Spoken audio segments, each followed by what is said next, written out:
ഇവിടെ നമ്മുടെ രാജ്യത്തെ യശ്വന്ത് വർമ്മ ഒരു വലിയ കൊള്ളൊക്കെ ഉണ്ടാക്കി. അയാളുടെ ഔട്ട് ഹൗസ്, അതായത് ഒരു സ്റ്റോർ റൂമായിട്ട് യൂസ് ചെയ്യുന്നതെന്ന് പറഞ്ഞ ഔട്ട് ഹൗസിൽ നിന്ന് ചാക്ക് കണക്കിന് കറൻസി നോട്ടുകൾ ആണ് കണ്ടെടുത്തത്.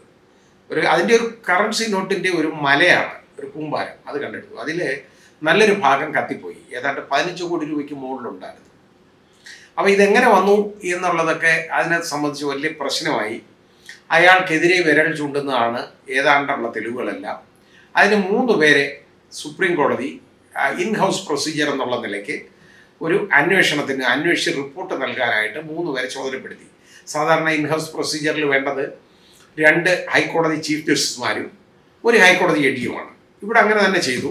പഞ്ചാബ് ഹരിയാന ഹൈക്കോടതിയിലെ ചീഫ് ജസ്റ്റിസ് ഷീ നാഗു, അതേപോലെ തന്നെ ഹിമാചൽ പ്രദേശ് ഹൈക്കോടതിയിലെ ചീഫ് ജസ്റ്റിസ്, അതുകൂടാതെ നമ്മുടെ കർണാടക ഹൈക്കോടതിയിൽ ഇവിടെ നമ്മുടെ മലയാളിയായിട്ടുള്ള ജസ്റ്റിസ് അനു ശിവരാമൻ, ഇവർ ഇത്രയും പേരാണ്. അതിനകത്ത് ഈ 3 പേരെ അന്വേഷണ കമ്മീഷനായിട്ട്, അതായത് ഈ ഇൻ ഹൗസ് പ്രൊസീജിയറിൻ്റെ ഭാഗമായിട്ട് വെച്ചു. അവർ പോയി അന്വേഷിച്ച് ഇതൊക്കെ തെളിവ് ശേഖരിച്ചുകൊണ്ട് വരണം. അവരതിൻ്റെ തെളിവ് ശേഖരണമൊക്കെ തുടങ്ങി.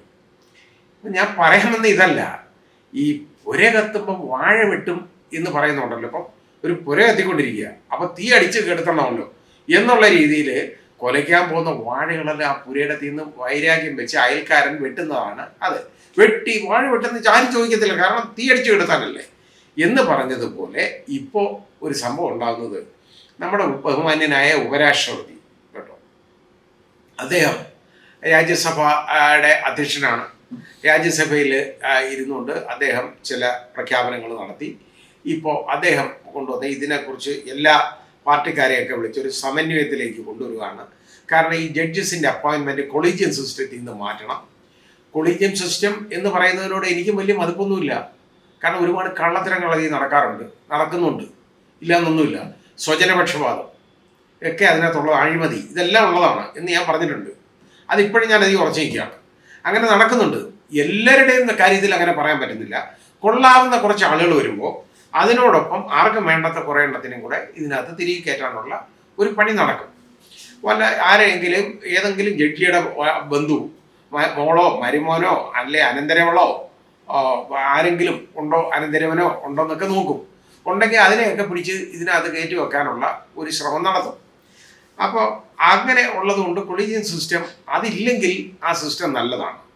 കാരണം ജഡ്ജസ് കേസിനകത്ത്, ഓൾ ഇന്ത്യ ജഡ്ജസ് കേസിനകത്ത് യഥാർത്ഥത്തിൽ സുപ്രീം കോടതിയുടെ 2 ഡിസിഷനാണ്. ആദ്യത്തെ കേസ് നമ്പർ 1, അതുപോലെ തന്നെ നമ്പർ 2.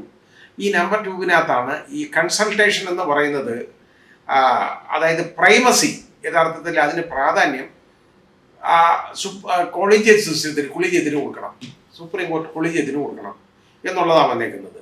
ഗവൺമെൻറ്റിന് പ്രൈമസി ഇല്ല. അതായത് കൺസൾട്ടേഷൻ എന്ന് പറയുന്നത് കേട്ടേ പറ്റൂ എന്നുള്ള ഒരു നില വന്നു. അതായത് കൊളീജിയം പറയുന്നത് കേൾക്കണം. ഒരു തവണ കൊളീജിയം കൊടുത്ത് ആ പേര് അപ്രൂവ് ചെയ്തില്ല, എന്തെങ്കിലും കാരണം പറഞ്ഞ് തള്ളി, രണ്ടാമത് വീണ്ടും കൊളീജിയം അത് കൊടുക്കാനിടയായാൽ അത് നടത്തണം അപ്പോയിൻമെൻറ്റ് എന്നുള്ള ഒരു കാഴ്ചപ്പാടാണുള്ളത്. അതാണ് ഇന്ന് നമ്മൾ ഫോളോ ചെയ്തുകൊണ്ടിരിക്കുന്ന ഒരു നിയമതത്വം എന്ന് പറയുന്നത്, നിയമന സത്ത സംബന്ധിച്ചിടത്തോളം. അത് ഞാൻ പറഞ്ഞില്ല, ഇതിനകത്ത് കുഴപ്പമില്ലാന്ന് ഞാൻ പറയുന്നില്ല. കുഴപ്പങ്ങളൊക്കെ ഞാൻ കണ്ടിട്ടുണ്ട്, ധാരാളം കുഴപ്പങ്ങൾ കണ്ടിട്ടുണ്ട്. പക്ഷേ ആ കുഴപ്പമില്ലാതെ ആക്കാനുള്ള ഒരു മെത്തേഡ് വേണം ആകാൻ. അപ്പോൾ ഇവിടെ NJAC കൊണ്ടുവന്നല്ലോ. NJAC കൊണ്ടുവന്നപ്പോൾ എന്താണ്, ഗവൺമെൻറ്റിന് അതിനകത്ത് ഒരു മുൻതൂക്കം വരാതിരിക്കണം. മുൻതൂക്കം വന്നു കഴിഞ്ഞാൽ ഉള്ള കാര്യം നമുക്കറിയാം. ഇപ്പോൾ ജഡ്ജിമാരെ വിലക്കെടുക്കുക എന്നുള്ളത് പുതിയ കാര്യമൊന്നുമല്ല, അത് പണ്ട് മുതലേ ഉള്ള കാര്യമാണ്. ആ ജഡ്ജിമാർ സർക്കാരിന് അനുകൂലമായിട്ടുള്ള കാര്യങ്ങൾ ചെയ്തില്ലെങ്കിൽ അത് അയാൾ ഒന്നും ചീഫ് ജസ്റ്റിസ് ആകത്തില്ല. അല്ലെന്നുണ്ടെങ്കിൽ ഇത് കഴിഞ്ഞുള്ള അപ്പോയിൻമെൻ്റ് ഒന്നും കിട്ടത്തില്ല. പോസ്റ്റ് റിട്ടയർമെൻറ്റ് അപ്പോയിൻമെൻറ്റ് വരുന്നില്ല. ഇത് വേണം എല്ലാവർക്കും, പലർക്കും. വേണ്ടാത്തവരും വളരെ കുറച്ചേ ഉള്ളൂ, മണ്ടന്മാർ, ഞാനെ പോലുള്ള ആളുകൾ, വേറെ ആരുമില്ല. ബാക്കിയുള്ളവരെല്ലാം കൈ നീട്ടി ഇത് വാങ്ങിക്കാനിരിക്കും. കാരണം ഇത് കിട്ടുന്നത് വെറുതെ ആകുമോ? ഒന്നുമില്ലല്ലോ. ഇഷ്ടംപോലെ കാശുണ്ടാകും, പണം ഉണ്ടാക്കിയെടുക്കാം. അതാണല്ലോ ഇതിനകത്ത്, അല്ലാതെ വേറെ ഒന്നുമല്ല. നാടിനെ സേവിച്ച് ചെയ്യുക അടങ്ങും ഇവർ, ആ രീതിയാണ്. അപ്പോൾ ഇത് കാരണം എന്താണെന്നറിയോ, ഈ വിരമിക്കുന്നതിൻ്റെ ഏതാണ്ട് 1-2 വർഷം മുമ്പ് മുതൽ തുടങ്ങും പരിപാടി. സർക്കാരിനെതിരെയുള്ള ഒരു ഓർഡറും പാസ്സാക്കത്തില്ല. ഒരു കേസ് എത്ര പേരെ അവോയ്ഡ് ചെയ്ത് 29 പേരെ അവോയ്ഡ് ചെയ്ത കേസുണ്ട് എനിക്കറിയാം.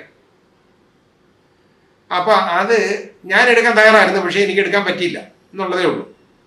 അപ്പം എന്ന് പറഞ്ഞതുപോലെ ഈ അവോയ്ഡ് ചെയ്യുന്നത് എന്താണ്, വലിയ പിടിപാടുള്ളവൻ്റെയും വലിയ ആളിൻ്റെയും ഒക്കെ ആവുന്നുണ്ടേ അതിനകത്ത് എന്തിനു നമ്മളിത് പിടിച്ചു വെച്ചാൽ എനിക്ക് ഒന്നും കിട്ടത്തില്ല. പിന്നെ ശരിയുമാണ് ആ പറയുന്നത്, ഒന്നും കിട്ടത്തില്ല, കൊടുക്കുകയില്ല. കൊള്ളാവുന്ന പോസ്റ്റൊന്നും പിന്നെ കിട്ടത്തില്ല. അത് പിന്നെ എനിക്ക് വേണ്ടാത്തതുകൊണ്ടാണ് ഞാൻ ഈ പറഞ്ഞത് ഞാൻ ഇന്നെല്ലാം റെഡിയാണ്. അപ്പോൾ ഇത് കാരണം അങ്ങനെയുള്ളവരെ ജഡ്ജിമാരെ വിലക്കെടുക്കുന്നതിന് തുല്യമല്ലേ ഇത്? ഒരു കൂളിംഗ് പീരീഡ് പോലും കൊടുക്കാതെ ഇതങ്ങോട്ട് ടേം കഴിഞ്ഞാൽ പിറ്റേ ദിവസം രാജ്യസഭാ മെമ്പർ നോമിനേഷൻ ആവുക. ആ 5-6 വർഷത്തേക്ക് സുഭിക്ഷമായിട്ട് കഴിയാം, ഒരു കുഴപ്പമില്ല.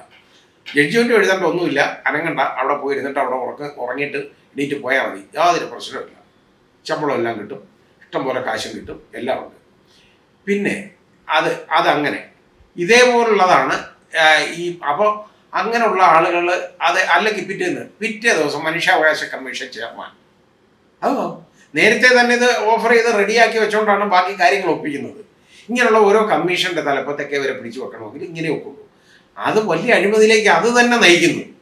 അപ്പോഴാണ് ഈ സർക്കാരിന് നേരിട്ട് അങ്ങ് അതിനകത്ത് പ്രൈവസി കൊടുത്തു വന്നു കഴിഞ്ഞാൽ പിന്നെ സംഭവിക്കുന്നത് എന്താണെന്ന് നമുക്കറിയാമല്ലോ. ഇപ്പോഴത്തെ നിലയ്ക്കാണെങ്കിൽ കാവ്യവൽക്കരണം തന്നെ ജുഡീഷ്യറി നടക്കും, അതിനൊരു സംശയമില്ല. അത് തെറ്റാണ്, നമുക്ക് നീതി അവിടെ നടക്കത്തില്ല. അതുകൊണ്ടാണ് ഇത് ഏത് പാർട്ടി വന്നാലും ഇത് തന്നെ. അത് ഗവൺമെൻറ്റിനും അധികാരം കൊടുത്തു കഴിഞ്ഞാൽ അവർക്ക് ഇഷ്ടമുള്ള ആളുകളെ PSC മെമ്പേഴ്സിനെ നമ്മൾ കാണുന്നില്ലേ?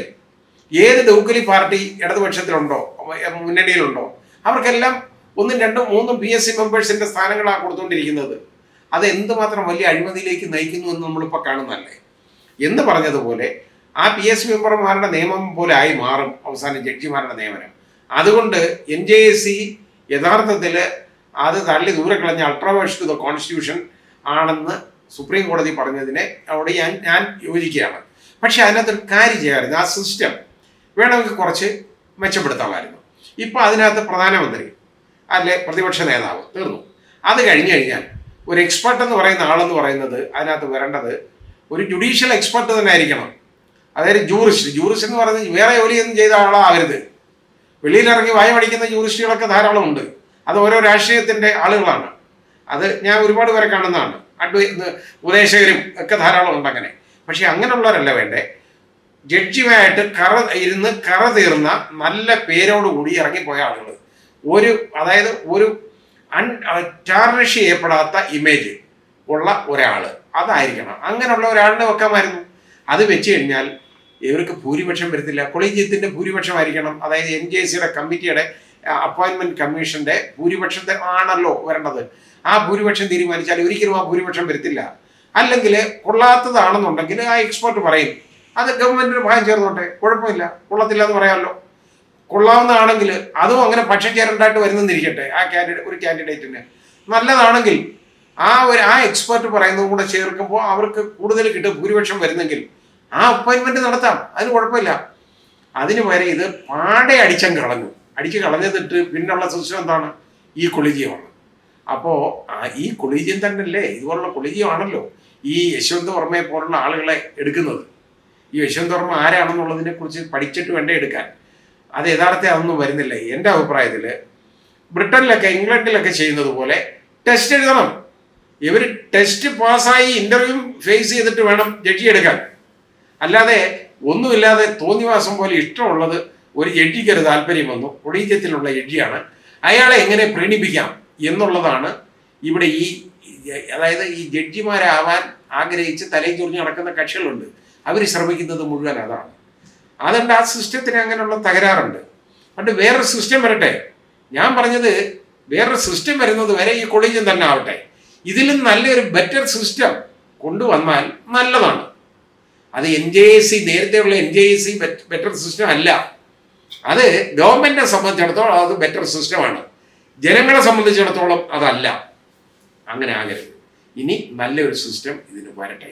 അപ്പോൾ ഇയാളുടെ അഴിമതി വന്നല്ലോ, ഇത് വന്നു, ഇത് കണ്ടു, ഈ പണം കണ്ടുടനെ ജഗദീപ് ചന്ദ്ര എല്ലാം കൂടെ ഇറങ്ങി. എന്തോന്നറിയാം ഇറങ്ങിയതെന്ന് പറഞ്ഞു കഴിഞ്ഞാൽ ഇപ്പോൾ റെഡിയാക്കി കൈ കൊടുക്കാം, അപ്പോയിൻമെൻറ്റിക്ക് പിടിച്ചു കഴിഞ്ഞാൽ ഇതിനകത്ത് കുത്തിക്കയറ്റാൻ കുറേ ആളുകളെ കണ്ടുവച്ചിട്ടുണ്ട് കേട്ടോ. അതാണ് വേണ്ടത്. പക്ഷേ ആ പരിപാടി നടക്കണ്ട. പുര കത്തുമ്പോൾ വാഴ വെട്ടണ്ട.